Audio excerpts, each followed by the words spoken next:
এটা গোটা উত্তরায়, গোটা ঢাকা সিটিতে ছড়িয়ে দিতে হবে। টিসিবির পাশাপাশি আমরা জনগণের জন্য আরো কম দামে আমরা ভর্তুকি দিয়ে হইল জনগণকে যাতে আমরা সেবা দিতে পারি। এটা আজকে শুরু হলো, এটা অব্যাহত থাকবে ইনশাআল্লাহ। আমি ঢাকা নগরবাসীকে এই আশ্বাস দিচ্ছি, আজকে থেকে এটা শুরু হলো, আমরা ব্যাপকভাবে এই ন্যায্য মূল্যে কিংবা একেবারে নামমাত্র মূল্যে যাতে আমরা খাদ্য সামগ্রী মানুষের কাছে পৌঁছাতে পারি, তার ব্যাপক উদ্যোগ আমরা গ্রহণ করবো ইনশাআল্লাহ। আজকে জিনিসপত্রের যে ঊর্ধ্বগতি, জিনিসপত্রের যে দাম, এটা মানুষের ক্রয় ক্ষমতার বাইরে।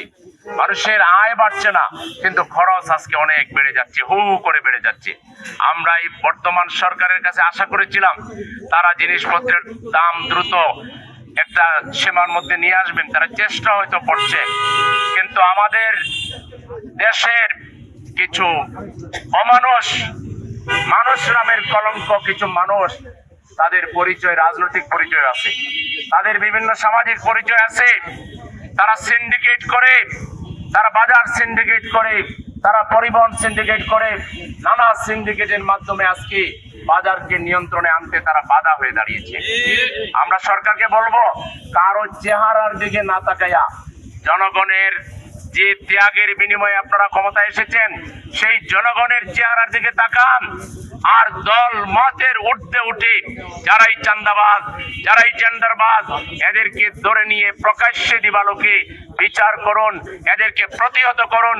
এদেশের 18 কোটি মানুষ আপনাদেরকে সমর্থন দিবে। আমরা একটা সমৃদ্ধ নগরী চাই, আমরা একটা মানবিক নগরী চাই, আমরা একটা পরিচ্ছন্ন নগরী চাই, আমরা দুর্নীতিমুক্ত একটা নগরী চাই। বাংলাদেশের প্রত্যেকটা নির্বাচনে জামাতের যে লোকরা রয়েছে, নেতৃত্ব রয়েছে, তাদেরকে জনগণ গ্রহণ করবে, কারণ জামাতের লোকেরা দুর্নীতি করে না, জামাতের লোকেরা স্বজনপ্রীতি করে না, জামাতের লোকেরা রাজনীতিকে ব্যবসা হিসাবে গ্রহণ করে না। জামাতের প্রত্যেকটা লোক আলাদা আলাদা ব্যবসা করে, আলাদা আলাদা চাকরি করে। আমরা ব্যবসা করে চাকরি করে যে অর্জন করি, তার থেকে আমাদের দলকে আমরা আরো দেই। আমরা চাঁদাবাজি করি না, আমরা টেন্ডারবাজি করি না। অতএব বাংলাদেশকে যদি 5 বছরের জন্য পরীক্ষামূলক ভাবে জামাতের হাতে জনগণ তুলে দেয়, তারা দেখবে কেমন বাংলাদেশ হয়, এটা আমরা দেখাবো ইনশাআল্লাহ। আমরা ব্যাংকিং, ইসলামী ব্যাংকিং পদ্ধতি চালু করে লাখ লাখ লোকের কর্মসংস্থান করেছি, বেকার সমস্যার সমাধান করেছি। বাংলাদেশে যে রেমিটেন্স আসে, এই রেমিটেন্সের একটা বড় অংশ আমাদের উদ্যোগের কারণে, আমাদের চেষ্টার কারণে বাংলাদেশে আসে।